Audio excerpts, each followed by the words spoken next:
Bonjour et bienvenue dans la critique pourrie de Fringe. La seule critique garantie 50% mauvaise foi et 50% good shot. Bon, je vais pas tourner autour du pot, cette série est toute pourrie. Voilà. Ah oui, vous voulez peut-être que je développe. Je sais pas, regardez ça. Toujours pas convaincu?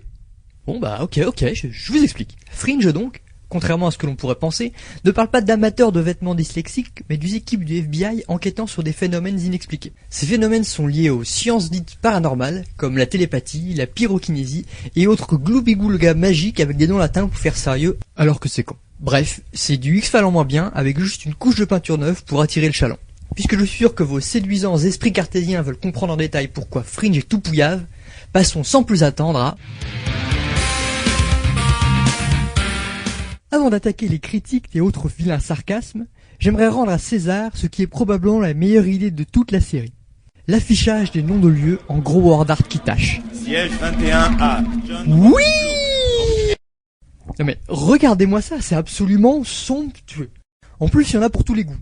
Des gros, des petits, des sous la pluie, des avec des filtres pipi caca pour faire des airs. C'est un véritable festival d'incrustation en bois pour le régal des yeux. D'ailleurs, vous pouvez tester chez vous, cette sublime idée rend vraiment tout plus dramatique au sérieux.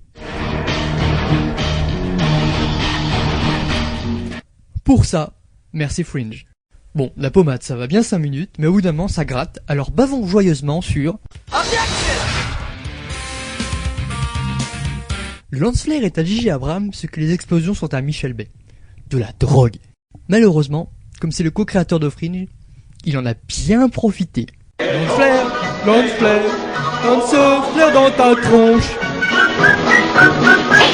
Lance-flaire. Le lance-flaire c'est tellement génial qu'on devrait en coller partout.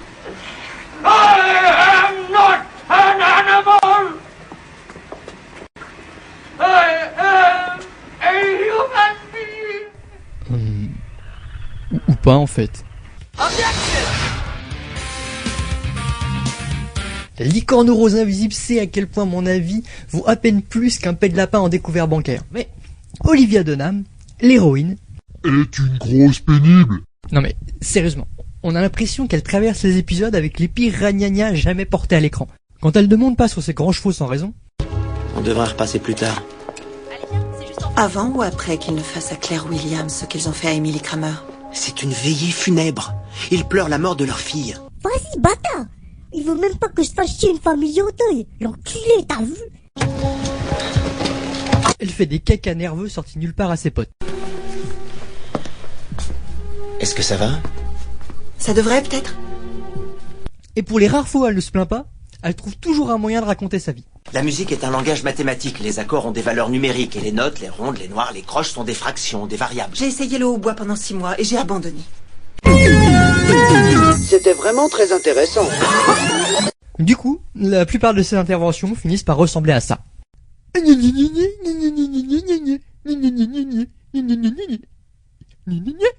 le pire, c'est que le reste du casting est tout aussi moisi. Ah, le Dr Bishop. Ce personnage central de la série est un chercheur en pseudosciences que l'héroïne a fait sortir d'un asile psychiatrique pour qu'il puisse l'aider à résoudre ses affaires.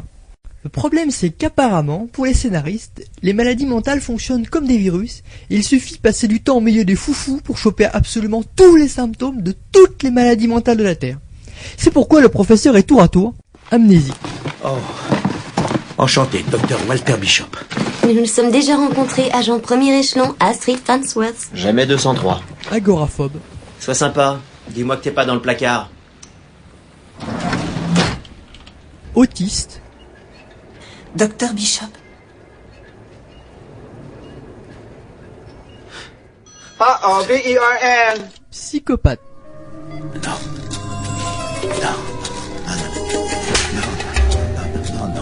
Tu n'as plus de laboratoire. C'est pas possible! Allez au diable! Incontinent. Qu'est-ce qu'il y a? Qu'est-ce qui s'est passé? Oh, j'ai fait pipi dans mon pantalon. La glace, juste quelques gouttes. Un gros relou.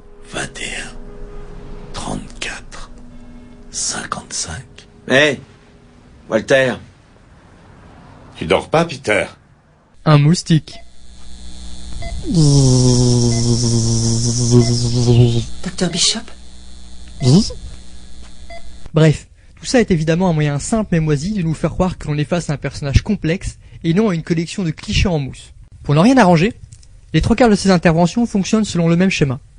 Voyons si vous parvenez à le détecter. Mais Walter, cette maladie, s'il n'existe pas de remède... C'est là la question. Il faudrait la poser au médecin qui lui a prescrit son traitement. Ce qui nous fait 3 questions. Ça ne fait que 2 questions, ça. Oh, vraiment?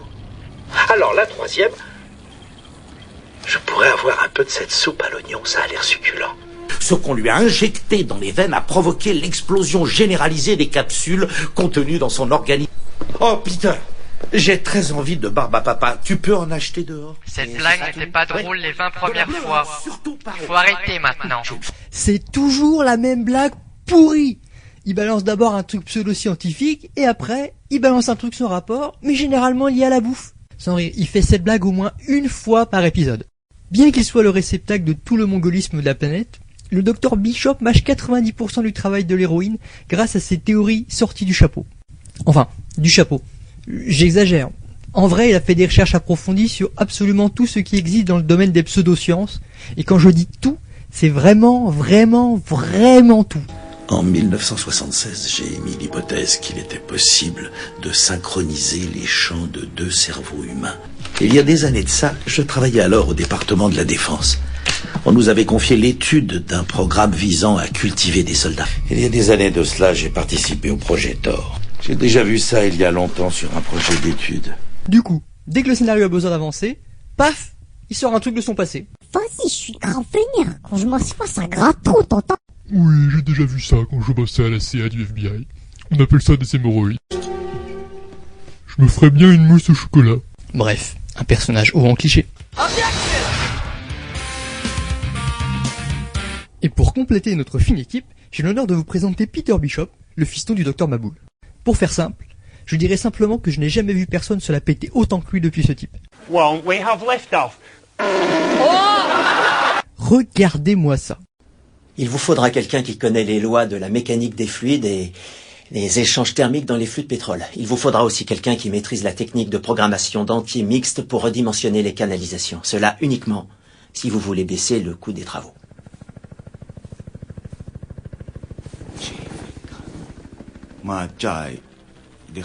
Je parle aussi persan. Juste pas avec vous, parce que vous êtes moche et que ça m'aurait empêché de faire mon malin. Vous vous y connaissez? Un passage éclair au MIT. Le souci c'est que son intellect est à géométrie variable. Ah, ça c'est un grand classique. Quand on observe cette image, le cerveau perçoit d'abord un canard, puis un lapin et à nouveau un canard. Bref, on en revient toujours au canard. En vérité, cette image ne représente ni l'un ni l'autre. Mais elle démontre bien que le cerveau doit capter des signaux sensoriels pour construire un signifiant. C'est bon, on a compris, merci. Moi, je crois que j'en suis encore loin. Moi aussi, mais je voulais simplement qu'il s'arrête. Des illusions d'optique? Mais quelle est donc cette diablerie que mon cerveau supérieur est incapable d'appréhender? Maintenant que notre équipe est au complet, il est temps pour eux d'affronter. Au cours de leurs aventures, nos héros sont confrontés à un bon vieux complot en mousse appelé le projet. D'autres événements ont eu lieu, continuent d'avoir lieu, et plusieurs agences gouvernementales sont en alerte. Ces événements font intervenir la science et s'insèrent à l'évidence dans une stratégie d'ensemble. Nous employons le terme projet. Bon, ça a l'air super grave comme ça, mais en fait, il s'agit apparemment juste d'une bande de vilains scientifiques qui font des expériences live sur des types qu'ils ont chopés au pif dans la rue, au lieu de faire ça discretos sur des clodos qui maintiendraient enfermés dans des laboratoires protégés. J'imagine que c'est parce qu'ils ont très envie de se faire choper. Stupide. Et attention, hein, quand je dis vilains scientifiques, en réalité, je veux dire des scientifiques tellement diaboliques qu'à côté Mengele est un bisounours qui pète des arcs-en-ciel. Sans rire. Ils accumulent tous les clichés nanars, comme par exemple la tronche de l'emploi. Les atrocités gratuites. Avez-vous entendu parler de Jacob Fischer, recherché dans 4 États et 3 pays pour tests illégaux pratiqués sur des humains? Modification chirurgicale, hormonothérapie extrême, le tout pratiqué à l'insu de pauvres gens naïfs cobayes malgré eux. Un de ces patients a été piqué au stimulant et maintenu éveillé 1 an durant, gavé d'une ration quotidienne d'images insoutenables. Et autres expériences sadiques juste pour le fun.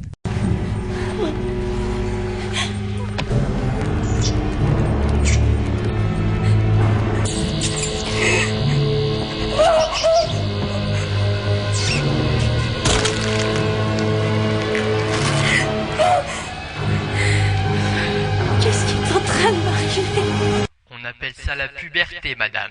Heureusement, pour lutter contre la méchante science. Nos héros bénéficient du soutien indéfectible des scénaristes complaisants. Cerise pourrie sur ce gâteau périmé, Fringe remplira la truffe de raccourcis scénaristiques de la taille d'un échangeur d'autoroute. Notre équipe d'experts est apparemment tellement naze qu'elle a systématiquement besoin d'un gros Deus Ex Machina dans sa face pour espérer pouvoir finir ses affaires. Du coup, ça donne des séquences magiques comme les portraits robots les plus hideux de la Terre, mais qui donnent toujours des résultats dans la seconde. Ouais, c'est trop lui, quoi. Un type avec une tronche d'image de synthèse en basse résolution, ça s'oublie trop pas, tu sens. Donham, jetez un coup d'œil là-dessus. C'est lui, c'est notre homme. Les technologies magiques qui ne respectent même pas leur propre logique. Le postulat que la dernière image que l'on voit, alors même qu'on s'apprête à décéder, est imprimée à tout jamais sur la rétine de l'œil.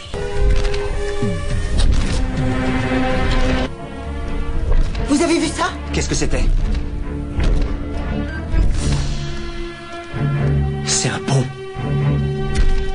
Boule de ch... La véritable dernière image de la victime ne peut pas être le pont.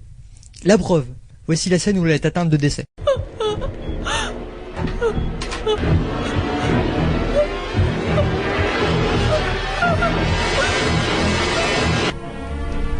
Vous avez vu ça? Qu'est-ce que c'était? Oh, et merde. Et surtout, des coïncidences sorties de l'anus des scénaristes qui ne font même plus semblant d'essayer. Radoter en boucle À propos de cachot et de château rouge. Je vous appelle si on tombe sur un château rouge? No, God! No, God, please, no! No! No! Scénario de feignasse. Fringe, ça pue. Et si l'on cumule toutes ces stupidités, ça donne... Un truc mystérieux s'est produit. MIT. J'ai déjà fait une étude là-dessus. Ouh, je suis très méchant. Un indique vient de m'appeler. Le coupable est derrière toi. On les met en peau de lapin, bâtard. Je mangerais bien du caca. C'était la critique pourrie de Fringe, la seule critique garantie 50% mauvaise foi et 50% goût de chien.